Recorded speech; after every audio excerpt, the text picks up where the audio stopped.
আসসালামু আলাইকুম ভাই। যদি অনেক সুখ শান্তি, টাকা পয়সা, আরাম আয়েশ এইসবের ভিতরে থাকেন, তাহলে আপনি আসলে জীবনের মানে কিছুই বুঝবেন না। আপনি যদি জীবনের মানে বুঝতে চান, তাহলে আপনাকে অন্তত 1 সপ্তাহ আপনার ব্যাংক ব্যালেন্স জিরো করুন। আপনি ভাবেন যে ওইটা অন্য কারো অ্যাকাউন্টে আছে, আপনার সুখ শান্তি এগুলা ভাবেন যে আপনার কাছে নাই।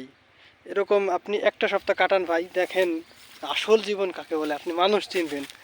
আপনি লিস্ট 1টা সপ্তাহ অভিনয় করে দেখেন যে আপনার কিছু নাই, এই দুনিয়াতে আপনার কোনো সম্পত্তি, টাকা পয়সা কিছু নাই।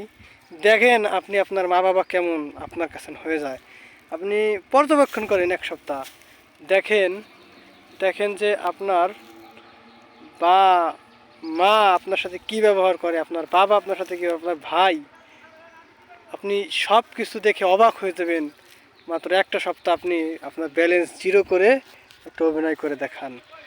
আমার এটাই আপনার কাছে অনুরোধ থাকবে। দেখুন ভাই, টাকা পয়সা ছাড়া এই পৃথিবীতে আমার কাছে মনে হয় যে পানি না খেলে মানুষ ঠিক আছে বাঁচে না, কিন্তু আসলে টাকা না থাকলে মানুষের এই ভিতরটা বাঁচে না ভাই। মানুষের দেহটা বেঁচে থাকে কিন্তু ভিতরটা বাঁচে না। এর জন্যই ভাই আমি এক অপমানিত হওয়া পুরুষ, তাই আমার পিপাসা টাকা। এই জন্য আমি কাজ করতেছি। দেখেন এই যে জমিতে, আমার নিজের জমি, এখানে আমি ধানের মুঠা বাঁধতেছি শুধুমাত্র টাকার পিপাসার কারণে। আজ টাকা আছে দেখেই ইনশাল্লাহ সুখ শান্তি। আপনাদের দোয়া, আপনারা দোয়া করবেন যেন আরও আমি পিপাসা মিটাইতে পারি। আর আপনারা ভাই আমার এই রিকোয়েস্টটা রাখেন। ঠিক আছে, ধন্যবাদ।